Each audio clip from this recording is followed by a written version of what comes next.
आज की क्लास में करेंगे प्रैक्टिस कुछ ऐसे जरूरी शब्दों की जो कि अंग्रेजी के वाक्यों को बनाने के लिए या बोलने में बहुत काम आते हैं। तो देर किस बात की है, चलिए शुरू करते हैं आज की क्लास। सबसे पहला वर्ड है कैन, जिसका मतलब होता है सकता है, सकती है, सकती है, सकता हूँ। कैन का इस्तेमाल एबिलिटी यानी किसी की क्षमता या योग्यता बताने के लिए किया जाता है, चाहे वो आपकी क्षमता हो या किसी और की। मतलब जब वाक्य में क्षमता या फिर कर सकता है की बात हो तब कैन का प्रयोग करते हैं। कैन का यूज सभी सब्जेक्ट यानी I, you, he, she, it, any name, we, they सभी के साथ होता है। और इसके लिए सिंपल सा स्ट्रक्चर है, subject plus can plus verb. Example देखिए, मैं तैर सकता हूँ, I can swim. I can swim. वह नाच सकती है, she can dance. She can dance. हम मदद कर सकते हैं, we can help. We can help. वह गाड़ी चला सकता है, he can drive. He can drive. इन सभी सेंटेंसेस में क्षमता की बात हो रही है, इसलिए यहाँ पर कैन का इस्तेमाल किया गया है।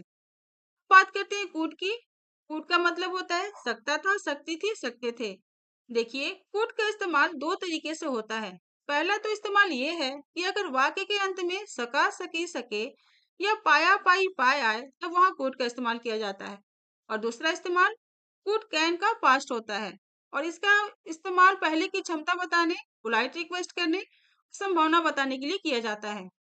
जब भी हमें कर सकता था या पोलाइटली कुछ कहना हो तब कूड लगाते हैं। कूड का यूज भी सभी सब्जेक्ट के साथ होता है और इसके लिए भी सिंपल सा स्ट्रक्चर है, सब्जेक्ट प्लस कूड प्लस वर्ब। एग्जाम्पल देखिए, मैं तेज दौड़ सकता था, I could run fast. I could run fast. वो अच्छा गा सकती थी, she could sing well. She could sing well. वह कल नहीं आ सका, he could not come yesterday। He couldn't come yesterday। क्या आप मेरी मदद कर सकते हैं? देखिए, जैसा कि मैंने पहले बताया था कि कुड का इस्तेमाल पोलाइट या रिक्वेस्ट के लिए करते हैं। तो जब भी किसी से किसी भी चीज के लिए रिक्वेस्ट करनी हो तो आप कुड का यूज करके ऐसे बोल सकते हैं, could you help me. Could you help me. अब नेक्स्ट वर्ड है हमारा शुड, जिसका मतलब होता है चाहिए। शुड का इस्तेमाल सलाह या सुझाव देने के लिए या फिर सही काम बताने के लिए किया जाता है।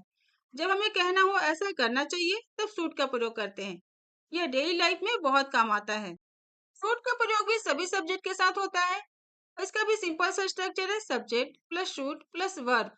एग्जाम्पल देखिए, तुम्हें पढ़ाई करनी चाहिए, यू शुड स्टडी। हमें दूसरों की मदद करनी चाहिए, we should help others. We should help others. उसे मेहनत करनी चाहिए, he should work hard. He should work hard. बच्चों को बड़ों का सम्मान करना चाहिए, children should respect elders. Children should respect elders. बात करते हैं मस्ट की। मस्ट का मतलब होता है जरूर, अवश्य या करना ही होगा।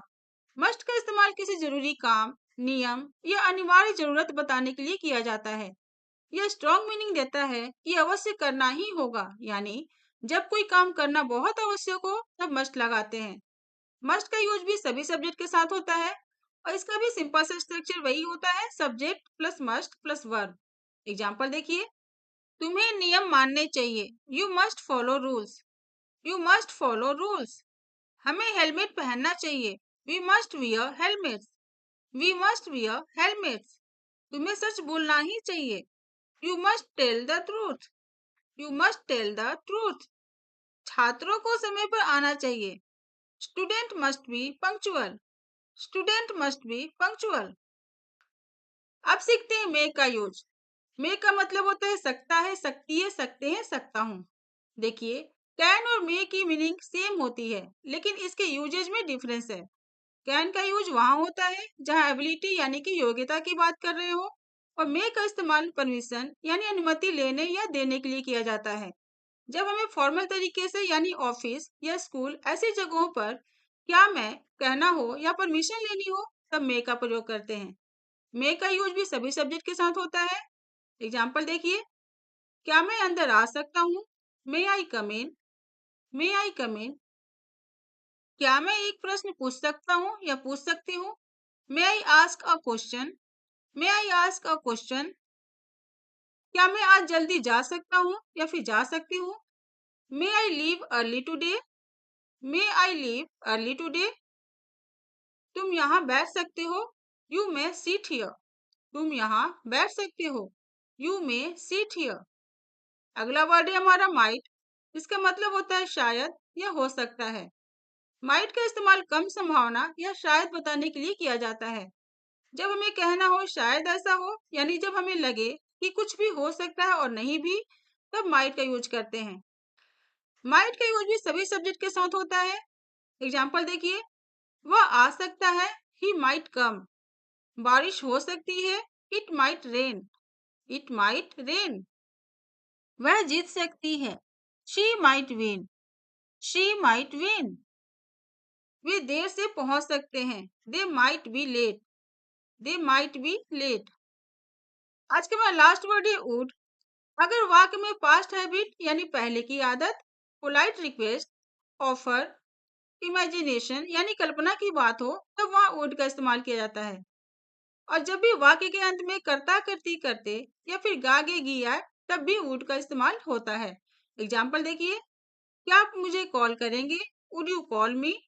क्या आप मुझे कॉल करेंगे, वुड यू कॉल मी। क्या आप चाय लेना चाहेंगे, would you like to have tea, would you like to have T.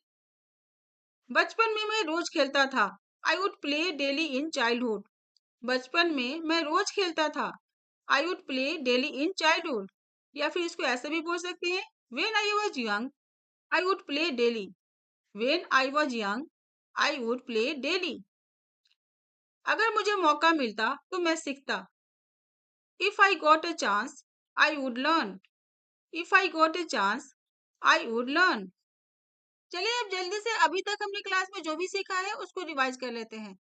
Can का यूज अपनी एबिलिटी बताने के लिए, कुड का यूज पास्ट की एबिलिटी बताने के लिए होता है, परमिशन लेने और देने के लिए मे का यूज, कोई भी काम में संभावना हो कि शायद हो सकता है और नहीं भी हो सकता है तो वहां पर माइट का यूज, एडवाइस देने और लेने के लिए शुड का यूज, स्ट्रॉन्ग रूल यानी कोई स्ट्रॉन्ग मीनिंग देता हो कि करना ही होगा या अवश्य करना चाहिए, वहां पर मस्ट का यूज, पोलाइट और पास्ट हैबिट के लिए वुड का यूज होता है। तो फ्रेंड्स आज के लिए इतना ही, मिलते हैं आपसे नेक्स्ट वीडियो में। और ये वीडियो अगर आपको पसंद आई हो तो प्लीज लाइक कीजिएगा और ज्यादा से ज्यादा शेयर कीजिएगा। और ऐसे ही इजी इंग्लिश लर्निंग के लिए मेरे चैनल को सब्सक्राइब भी जरूर कर लीजिएगा। Till then keep learning, thanks for watching.